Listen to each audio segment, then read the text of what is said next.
Good morning, Year 4. Welcome to Tuesday's English lesson. I hope you're all safe and well. We're going to be continuing with our story about Varjak. So our start point this morning is we're going to be looking at Chapter 5 together. Okay, so you're going to find a copy of Chapter 5 on Microsoft Teams or on the school website. I would suggest that you press pause while you're finding it and play when you're ready to listen and follow.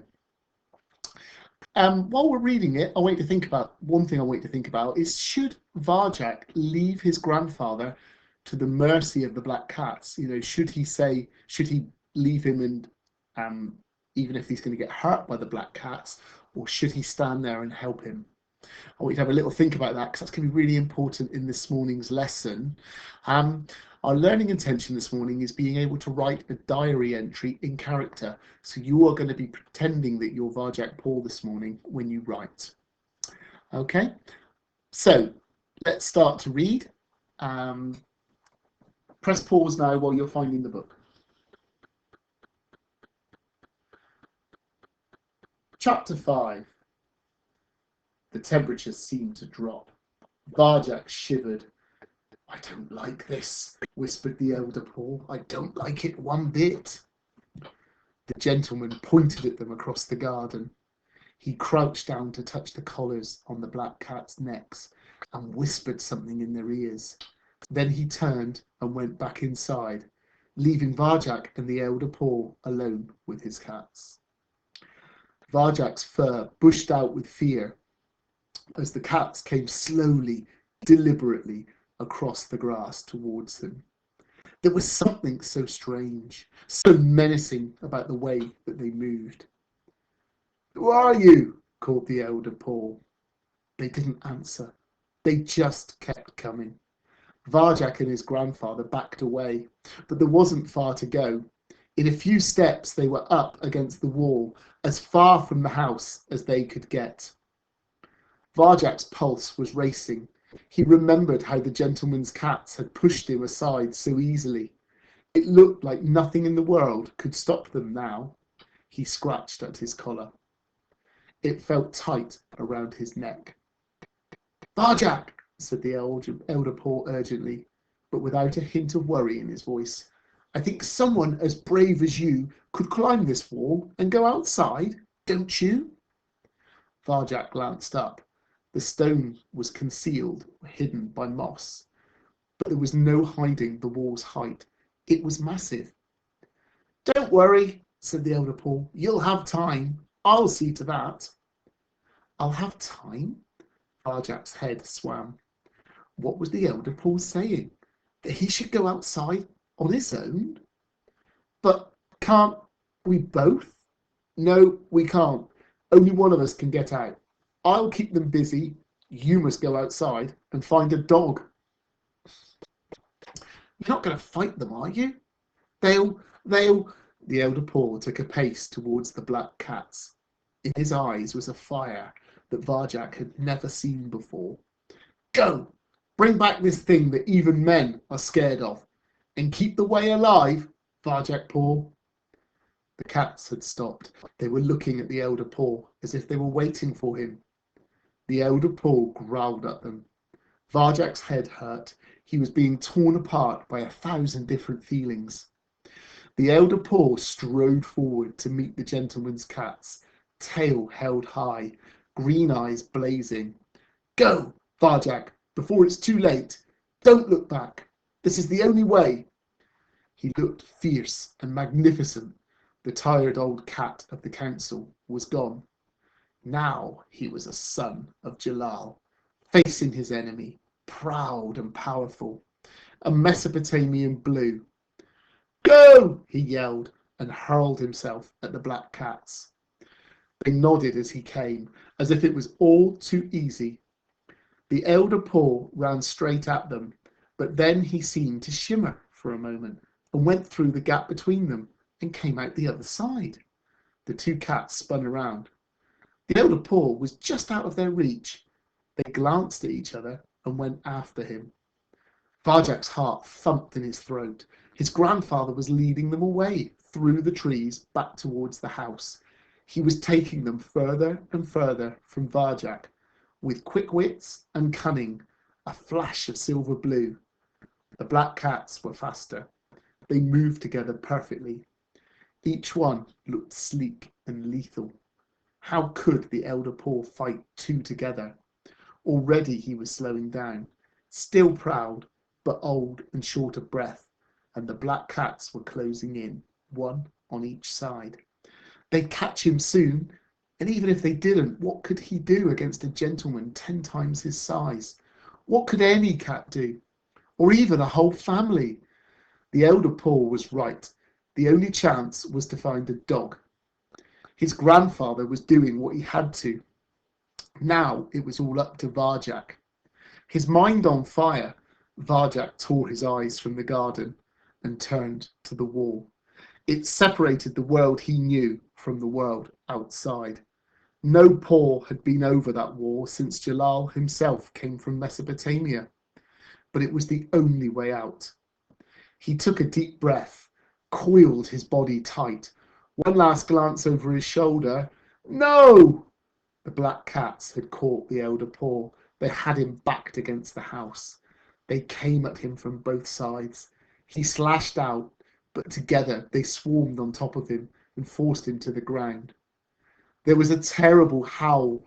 The black cats came away, shaking their heads. And the elder Paul? The elder Paul looked limp, like a broken toy.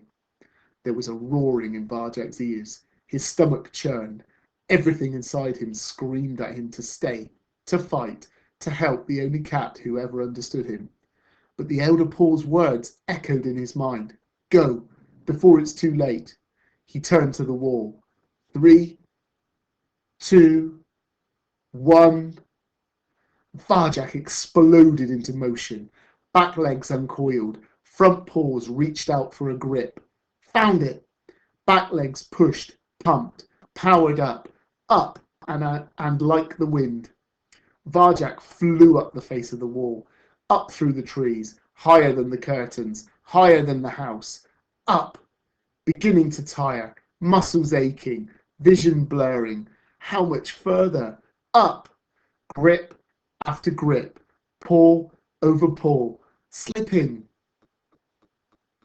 Latched onto a ledge, heaved, and made it to the top of the wall. Outside, for the first time since Jalal, a paw stood on the edge of the world. Okay, what I want you to do, if you're in school, talk to the person next to you. If you're at home, maybe talk to an adult. One of you is going to be Varjak, and the other one is going to ask these questions. How do you feel? So you're imagining that you're Varjak Paul and that you've got to the top of the wall and you've looked down at the elder Paul. So how do you feel? What's happened so far? How are you feeling about what's happened to the elder Paul? And what are you going to do? So I want you to ask those questions. One of you be Varjak, and then maybe you could swap over if you're in school. And so both of you get to be Varjak. If you're at home, only you might need to be Varjak. Okay. Press pause now while you answer these and ask and answer these questions. Okay, what we're going to look at now, as I said earlier on, our learning intention today is to write a diary extract as if you're Varjak Paul. And what I want you to do now is to have a look at this Waggle that I've written, which is a diary entry that Varjak might have written after he had to leave the elder Paul. So here we go. Dear diary, I'm feeling lonely and scared. Scared because the only cat who truly understood me is gone forever. The elder Paul was as brave as a lion, and he sacrificed himself so that I could get help for the family. As I looked back down at the limp, broken figure of the elder Paul, I knew it was my duty to find a dog to help us. However, to do that, I would need to be brave. Am I brave enough? Can I justify the elder Paul's faith in me? Excited, exhilarated, delighted, I had the world at my feet. I will make the elder Paul proud of me. I will save my family from the gentleman. See you soon. I have a mission to complete. Okay, so independent task 1, I want you to look back at the Waggle again. Can you identify any of these Year 4 writing objectives? Maybe you could find a 3ED sentence. Maybe you could find a last word, first word sentence. Maybe you could find a simile. Maybe you could find where I've used first person language to write the diary. Maybe you could find a frontal adverbial in there. And also, could there be an expanded noun phrase where you've joined two adjectives together to describe a noun? I'll give you 5 minutes to have a look at the Waggle, and then I want you to come back again to me. So press pause now. Okay, so looking at the Waggle then, you can see the first sentence there is a last word, first word sentence. I am feeling lonely and scared. Scared because the only, so you can see there I've used scared twice. Next sentence has a simile in it, as brave as a lion. Next paragraph here, the next sentence, as I look back down at the limp, broken figure of the elder Paul, would be a frontal adverbial phrase. And another one here, however. What we've got here, although I didn't ask you to look for it, we have got rhetorical question, and there's 2 of those there. And the last thing I want you to look at here, we've got a 3ED sentence. So excited, exhilarated, delighted.